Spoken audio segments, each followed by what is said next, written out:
What's up, guys? Welcome back to the channel. It's your boy Dominic Rich, back with yet another World Cup preview, and this time we have some Group H action between South Korea and Ghana. So the game will be played on November 28th at the Education City Stadium, and in terms of the opening day results, Uruguay and South Korea played to a 0-0 draw, while Ghana and Portugal played to a 3-2 thriller in favor of Portugal. And Ghana could have stole it at the end when Iñaki Williams almost took that ball away from Diego Costa. That would have been goal of the World Cup, man. That was cheeky. That was very cheeky. So in the future, goalkeepers, they have to look behind their shoulder, look over their shoulder for Iñaki Williams. So look, in that game, Ronaldo, João Felix, Leao scored for Ghana. Andre Ayew equalized and went off, and was actually still celebrating when João Felix had that goal. And he couldn't believe it. But then, Bukhari came off the bench and he made a game of it where Ghana, I think, would definitely be proud of their performance. The Group H table reads: Portugal on top, South Korea second, Uruguay third, and Ghana at the bottom without a point. All the other teams, they have points. But Ghana, it's a big match for them if they want to stay in the World Cup. I think it's imperative that they get something, preferably 3 points from this game. In terms of the head-to-head meeting, 9 previous meetings, 4 wins apiece, and a draw. The last met in an international friendly back in 2014, and it was a 4-0 win for Ghana, which included a hat-trick for Andre Ayew, who will be looking to start this game. He'll probably tell his manager, Otto, hey, man, last time I played these guys, I scored a hat-trick. Put me in. It's left to be seen whether his manager is going to actually listen. So in terms of the form for both teams in their last 5 games, South Korea has 2 draws, 2 wins, and a loss, while for Ghana, they have 3 wins and 2 losses. In terms of injuries and suspension for South Korea, Hwang Hee-chan wasn't, he didn't feature in the last game, so they're sweating his fitness. We know how much of a quality player he could be. And for Ghana, none as of now. But maybe there's a few niggles in the camp that, I don't know of, or you don't know of. But would both managers be looking to make changes coming into this game? Well, for South Korea, I think they did very well against Uruguay to play to a 0-0 draw. So I don't know if they'll look to make changes per se. Maybe they could make changes in some offensive areas to see where they could actually get the goals, because they're going to need goals. You don't want to leave it too late when you have to play Portugal. You see what I mean? This is the game where South Korea have to win. This is a game where Ghana must win as well. This is going to be a good contest. As for Ghana, changes. I think there will be a few changes, because we saw Otto made a couple changes there. I highly critical of when he made his changes, taking off Andre Ayew when he just scored. Or maybe that was all Andre Ayew had left in the tank. But very highly critical of when he took off Mohamed Kudus, who was Ghana's best player on the day. So we will see some changes, in my opinion. I think he's a type of manager that I think will tweak things for this game. Maybe in defense, maybe Tariq Lamptey could be thrown in. Injection of some pace to keep up with the Korean stamina levels. So it's left to be seen. Guys, in terms of some key insights for both teams, South Korea, following their 2-0 win against Germany in 2018 and their 0-0 draw against Uruguay on match day 1, South Korea have kept a clean sheet in consecutive World Cup games for the first time. Crazy. For Ghana, they're winless in their last 5 matches at the World Cup, drawing 2 and losing 3 matches. A defeat here, actually 2 draws, 3 losses, right? A defeat here would see them knocked out in the group stages in consecutive appearance at the World Cup 2014 and now 2022.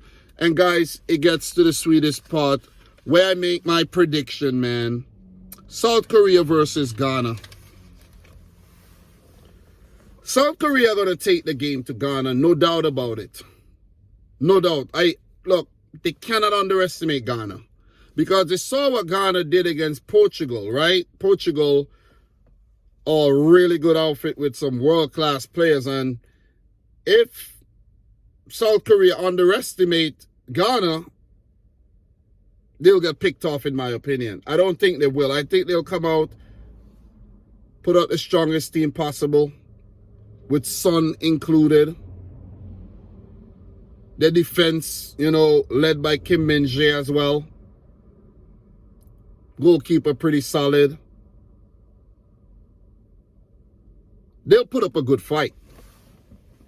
I actually think South Korea are the favorites to pick up 3 points in this game. But what have we learned from the World Cup so far? It doesn't matter what you are, whether you're favorites or whatever. You look better on paper. The World Cup, this World Cup right here, does not respect any of that. Doesn't matter if you had the better game, more possession, they don't care. The World Cup does not care. Look at the Costa Rica-Japan game, for example. Saudi Arabia game against Argentina. Japan-Germany. You think this World Cup cares? Morocco-Belgium, you think it doesn't? I'm here previewing the game, giving you a prediction at the end of the preview. But I could only assume. That's all I could do.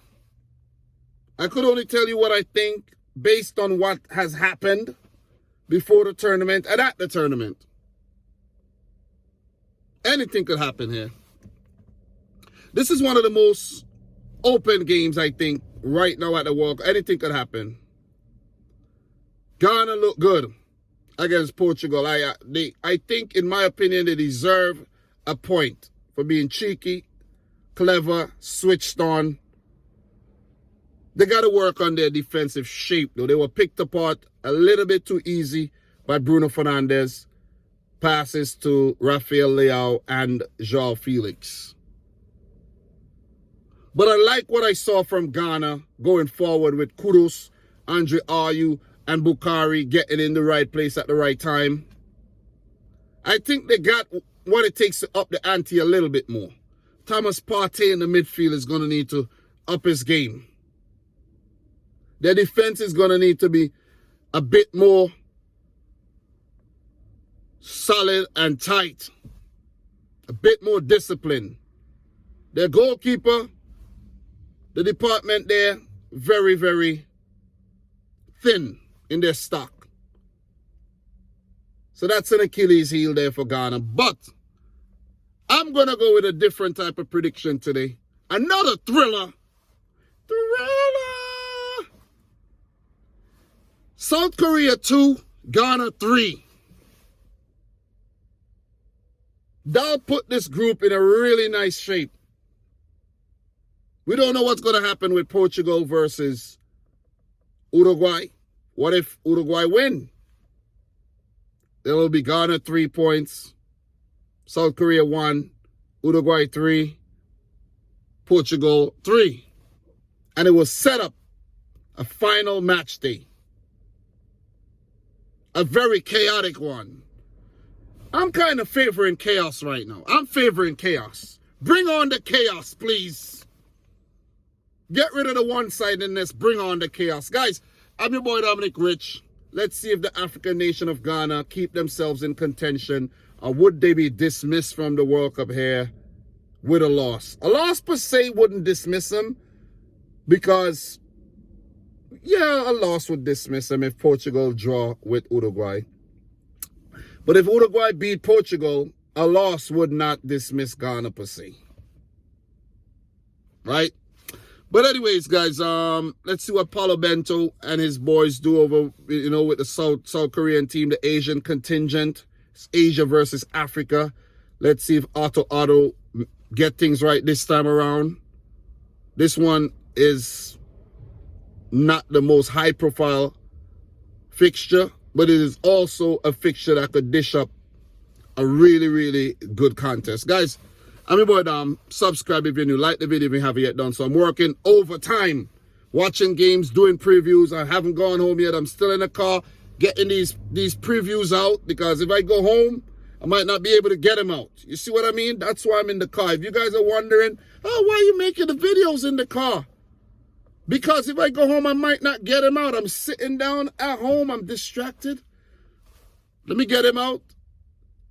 They only have like a 48-hour shelf life anyway, so doesn't really make sense to put maximum effort in terms of production into these videos. But best believe, a lot of effort, a lot of work was put in. But anyways, guys, thanks again. From your boy Dom, until next time, peace out. Rich Squad, bring it on, baby.